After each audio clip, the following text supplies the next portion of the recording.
السلام علیکم دوستو، میرا نام ہے محسن اور آپ دیکھ رہے ہیں محسن ٹی وی۔ قارون حضرت موسیٰ علیہ السلام کے چچا یسہر کا بیٹا تھا۔ قارون پہلے تو حضرت موسیٰ علیہ السلام کی بہت مخالفت کرتا تھا، پر بعد میں آپ علیہ السلام پر ایمان لے آیا اور تورات کا ایک عالم بنا۔ قارون شکل و وجاہت سے بہت خوبصورت تھا، لوگ اس کی خوبصورتی کی وجہ سے اسے منور کہتے تھے۔ پر پھر کیوں قرآن پاک میں قارون کو بھی فرعون اور حامان کی طرح بدکار کہا گیا؟ چلیے اس تفصیل پر نظر ڈالتے ہیں۔ قارون کو تورات میں قرا کہا گیا۔ قارون ظاہری طور پر حضرت موسیٰ علیہ السلام پر ایمان لے کے آیا، پر فطرتاً وہ ایک ریاکار اور کمزور عقیدے کا انسان تھا۔ فصلوں کو پیشگی خریدتا اور پھر مہنگے داموں فروخت کرتا تھا، لوگوں کو سود پہ پیسے دیتا اور پھر ان کی زمین اور سب کچھ پہ قبضہ کرتا تھا۔ قارون نے اس طرح کی بے ایمانی سے بہت پیسہ اکٹھا کیا۔ قارون خدا پرستی کی بجائے انتہا درجے کا زر پرست تھا۔ اس دولت سے اس قدر پیار کرتا تھا کہ اس نے دکھاوا کرنے کے لیے اپنے محل کے در و دیوار سونے اور ہیرے جواہرات سے بنوائے، حتیٰ کہ اپنے گھوڑوں اور اونٹوں کو سونے اور جواہرات سے مزین کرتا۔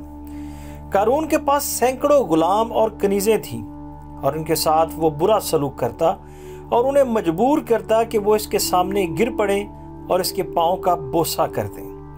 بعض عقل مند بنی اسرائیل سے مومن اسے نصیحت کرتے تھے اور کہتے تھے کہ اے قارون، یہ تمام باغ اور ثروت کس لیے؟ یہ سب دولت اور مال کے ذخیرے کیوں کر رہا ہے؟ کیوں لوگوں پر اتنے ظلم ڈھاتے ہو؟ خدا کو کیا جواب دو گے؟ لوگوں کا حق کیوں پامال کرتے ہو؟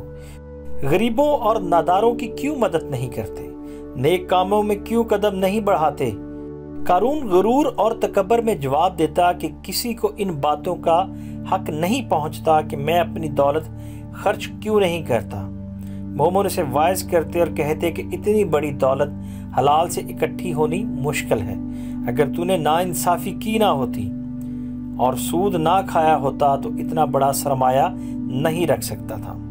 اور وہ ان کو جواب میں کہتا کہ میں دوسروں کی طرح نہیں، میں چلاک اور محنتی ہوں، میں نے کام کیا اور دولت مند بنا۔ دوسرے بھی جائیں، کام کریں، زحمت اٹھائیں تاکہ وہ بھی دولت مند بن جائیں۔ میں کس لیے غریبوں کی مدد کروں؟ لیکن مومن اس کی رہنمائی کے لیے پھر بھی کہتے کہ تم لوگوں کے حقوق ادا نہیں کرتے جب اتنے دولت مند ہوئے ہو۔ اگر تم مزدوروں کا حق ادا کرتے تو اتنے ثروت مند نہیں ہو سکتے تھے۔ ایک دن قارون نے بہت عمدہ لباس پہنا اور بہت عمدہ گھوڑے پر سوار ہو کر اپنے محل سے باہر نکلا۔ اس کے ساتھ بہت زیادہ نوکر چاکر تھے۔ قارون کی عظمت اور قارون کی جاہ و جلال کو دیکھنے کے لیے بہت سارے لوگ راستے میں کھڑے تھے۔ اس نے اس قدر سونے جواہرات کی دکھاوٹ کی ہوئی تھی کہ بعض نادان لوگ دل میں خیال کر رہے تھے کہ کاش ہمارے پاس بھی قارون جتنی دولت ہوتی، ہم بھی قارون جتنے خوش نصیب ہوتے۔ لیکن سمجھدار مومنوں کا دل ان لوگوں کی حالت پر جلتا۔ وہ انہیں سمجھاتے اور کہتے کہ سعادت اور خوش بختی زیادہ دولت میں نہیں ہوا کرتی، کیونکہ اس کے لیے آپ کو زمین پر گرنا پڑتا ہے، ایک ظالم انسان کا احترام کرنا پڑتا ہے جو احترام کے لائق بھی نہیں ہوتا۔ اس نے یہ ساری دولت گراں فروشی اور بے انصافی سے کمائی ہے۔ وہ سعادت مند نہیں، سعادت مند وہ انسان ہے جو خدا پر واقعی ایمان لاتا ہے اور اللہ کی مخلوق کی مدد کرتا ہے اور وہ لوگوں کے حقوق سے تجاوز نہیں کرتا۔ اللہ کی طرف سے حضرت موسیٰ کو حکم ہوا کہ دولت مندوں سے کہو کہ وہ زکوٰۃ دیں۔ حضرت موسیٰ علیہ السلام نے اللہ کا حکم دولت مندوں کو سنایا اور قارون کو بھی اطلاع دی کہ دوسروں کی طرح اپنے مال کی زکوٰۃ دے۔ اس سے قارون بہت ناراض ہوا اور سخت لہجے میں حضرت موسیٰ سے کہا کہ زکوٰۃ کیا ہے؟ کس دلیل سے اپنی دولت دوسروں کو دوں؟ وہ بھی جائیں اور کام کریں، محنت کریں اور دولت کمائیں۔ حضرت موسیٰ علیہ السلام نے فرمایا، زکوٰۃ یعنی اتنی بڑی دولت کا ایک حصہ غریبوں اور نادار کو دے تاکہ وہ بھی زندگی گزار سکیں، کیونکہ تم شہر میں رہتے ہو اور معاشرے کے فرد ہو اور ان کی مدد سے اتنی کثیر دولت تم نے اکٹھی کی ہے۔ اگر وہ تیری مدد نہ کرتے تو ہرگز اتنی دولت نہیں کما سکتا تھا۔ مثلا اگر تو بیابان کے وسط میں تنہا زندگی گزار رہا ہوتا اور اتنا بڑا محل نہ بنا سکتا اور باغ آباد نہ کر سکتا؟ یہ دولت جو تو نے حاصل کی ہے ان لوگوں کی مدد سے کی ہے، تم کیوں اپنی دولت میں سے ان غریبوں کا حصہ نہیں دے رہے؟ لیکن قارون نے حضرت موسیٰ علیہ السلام کی دلیل کی طرف توجہ نہ دی اور کہا، اے موسیٰ علیہ السلام، یہ کیسی بات ہے کہ تم کہہ رہے ہو زکوٰۃ کیا ہے؟ ہم نے برا کام کیا تم پر ایمان لے کر آئے، کہ ہم نے گناہ کیا نماز پڑھتے ہیں اور اب آپ کو خراج بھی دیں؟ حضرت موسیٰ علیہ السلام نے قارون کے اس سخت رویے کو برداشت کیا اور نرمی سے کہا، اے قارون، زکوٰۃ کوئی میں اپنے لیے نہیں مانگ رہا، بلکہ اجتماعی خدمات اور غریبوں کی مدد کے لیے چاہتا ہوں۔ یہ اللہ کا حکم ہے کہ مالدار غریبوں اور ناداروں کا حق ادا کریں، یعنی زکوٰۃ دیں، تاکہ وہ بھی محتاج اور فقیر نہ رہیں۔ اگر تو واقعی خدا پر ایمان رکھتا ہے اور مجھے خدا کا پیغمبر مانتا ہے تو پھر اللہ کے حکم کے سامنے سر خم کر دے، اور نماز پڑھتا ہے تو زکوٰۃ بھی دے، کیونکہ نماز بغیر زکوٰۃ کے فائدہ مند نہیں ہے۔ تورات کا پڑھنا، سمجھنا اور عمل کرنا ایک مختلف چیز ہے۔ تورات پر عمل کرنا پڑے گا، لیکن قارون حضرت موسیٰ علیہ السلام اور مومنین کی نصیحت اور وعظ کی کوئی پرواہ نہیں کرتا تھا، بلکہ اس کے علاوہ مومنین کو اذیت پہنچانا شروع کر دیا۔ حضرت موسیٰ علیہ السلام کے ساتھ دشمنی کرنے لگا، اور یہاں تک کہ ایک فحاشہ عورت کو پیسے دے کر حضرت موسیٰ پر تہمت لگانے کے لیے کہہ دیا۔ جب اس عورت کو حضرت موسیٰ کے دربار میں لے کے آیا گئے جہاں پہ حضرت موسیٰ وعظ فرما رہے تھے، وہ عورت حضرت موسیٰ کا جلال دیکھ کے آپ کے پاؤں پڑ گئی اور رونے لگی کہ یا موسیٰ، تو اللہ کا نیک پیغمبر ہے، مجھے قارون نے بہت مال و اسباب دیا تھا کہ میں آپ پہ بہتان لگاؤں۔ یا موسیٰ، تو اللہ کا سچا نبی ہے اور میں اس بات کی گواہی دیتی ہوں۔ حضرت موسیٰ علیہ السلام قارون کی گستاخی اور سخت دلی سے بہت ناراض ہوئے۔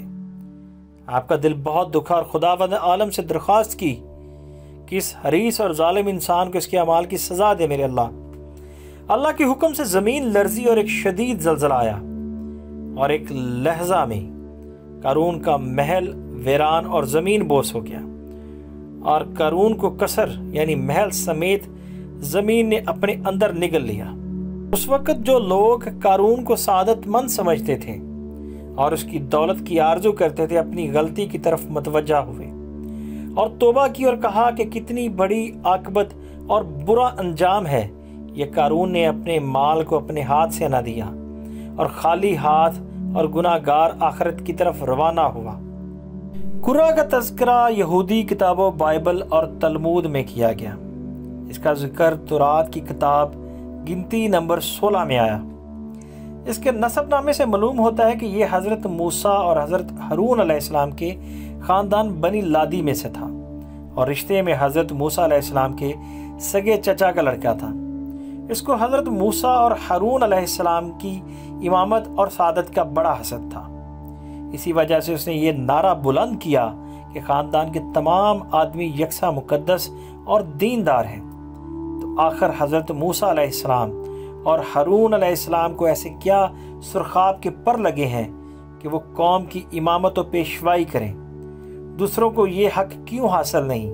چنانچہ وہ خاندان کے کچھ لوگوں کو ملا کر حضرت موسیٰ کے خلاف بغاوت کے لیے اٹھ کھڑا ہوا، جس کے لیے تورات کے یہ الفاظ ہیں: اور قرہ بن اسنہار بن کہات بن لادی بن روبن میں سے الیاب کے بیٹوں داتن اور ابرام اور پلت کے بیٹے اور دن کے ساتھ مل کر اور آدمیوں کو ساتھ لیا، اور وہ بنی اسرائیل میں سے 250 اور اشخاص جو جماعت کے سردار اور چیدہ مشہور آدمی تھے حضرت موسیٰ کے مقابل میں اٹھے، اور حضرت موسیٰ اور ہارون کے خلاف اکٹھے ہو کر کہنے لگے اور کہا کہ بنی اسرائیل کا ہر آدمی مقدس ہے، کیونکہ اللہ بنی اسرائیل کے اندر رہتا ہے۔